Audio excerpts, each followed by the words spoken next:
John, looking back at 2015, it certainly could be described as a year for the consumer. We had pay rises returned with a vengeance, where Northern Ireland saw the greatest increases in wages, average wages of any of the UK regions. We saw inflation very low, falling food inflation, falling petrol and energy inflation.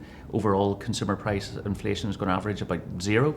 And we've had insolvencies, personal insolvencies falling, legacy of the debt issue and hangover seems to be easing.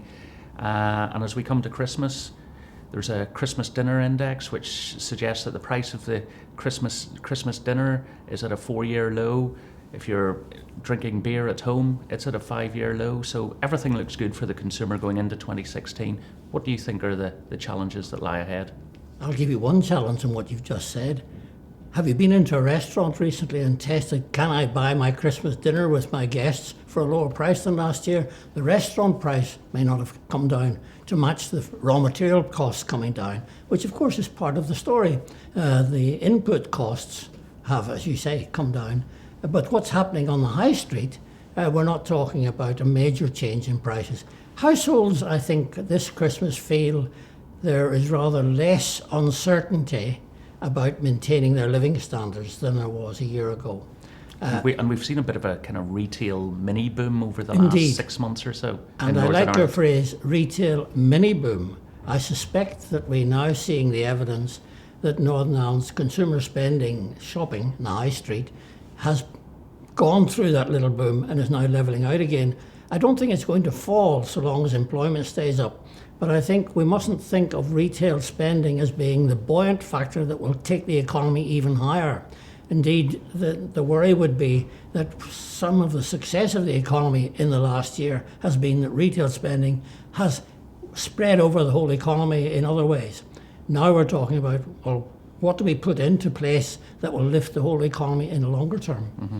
And that kind of retail mini boom is probably like a bit of a feel-good factor after the years of austerity. And if we look at some of the bigger ticket expenditure items, such as new car sales, they were pretty flat during 2015. Unemployment has been falling, employment growth has been increasing, albeit it's slowing of late. But going into 2016, while the consumer got the early Christmas present that the working family tax credit reductions will not happen as planned, what is going to probably come back onto the radar for households is job insecurity, whether that's job losses with the likes of the manufacturing industry, public sector job losses. So would you see?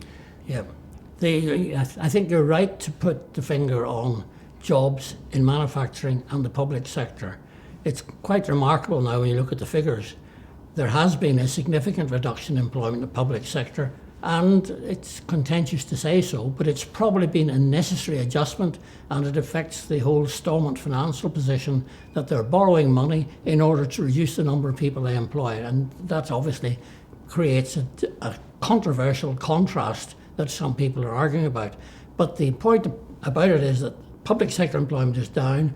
Manufacturing sector employment is probably, in many sectors, uncertain. We're not certain that manufacturing will continue to expand, although there are one or two good success stories to talk about. But in fact, it's interesting to look at the overall Northern Ireland position. Northern Ireland, we have managed in total to maintain employment relative to the rest of the United Kingdom, I think, almost surprisingly well.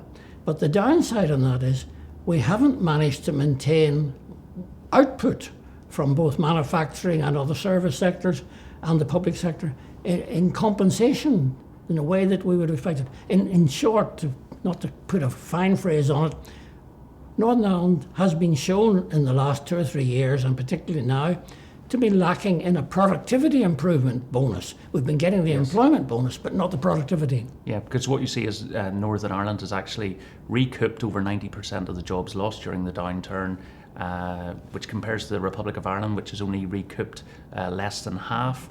But what the Republic of Ireland has done is it's recouped the output lost during the recession, whereas Northern Ireland has only recouped half of that lost output, and that highlights the fact that you've had failure to claw back that lost output, but you've clawed back the jobs, means that there's a big productivity problem, and that's probably going to be a challenge for businesses and the economy next year. That is a huge problem for the business sector of the economy, and indeed the public sector as well. The public sector has got to get its productivity up, but the private sector must do so.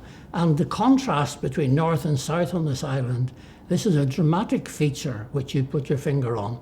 The Irish economy has recovered its output, but hasn't recovered the employment, and we've done the opposite.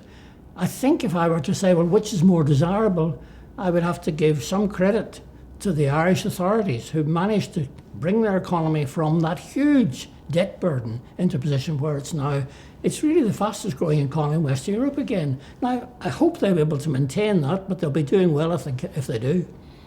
But in the meantime, I suppose from a consumer perspective, we'll just enjoy the lower petrol prices, which started the year at about 111 pence per litre, now looking to go below £1 per litre. That's going to provide some comfort in the short term, but the longer term challenges such as productivity are going to have to be addressed in 2016. Indeed. And the interesting thing about that is, if you say productivity, we need policies to lift it, then try and convert that into what would we be saying to the executive in terms of, ministers, you're responsible for the economy, tell us what you're doing to improve our productivity. Then I become sympathetic. Ministers don't have magic wands. Productivity is the outcome of thousands of decisions made in thousands of places. And if the impetus isn't there in the psyche of the economy, we could stay where we are for a long time. In which case, let me put it in a pessimistic form, we have gone into a period when we're now getting evidence that we're a low productivity economy, and that has implications to become a low wage economy. Absolutely. And also we have to bear in mind that this kind of sweet spot for the consumer won't last forever. Inflation will start picking up again. Interest rates could potentially rise maybe towards the end of this year. If not, definitely in 2017 we'd expect they're not going to stay at emergency lows forever. So we have to be ready to address the longer term challenges.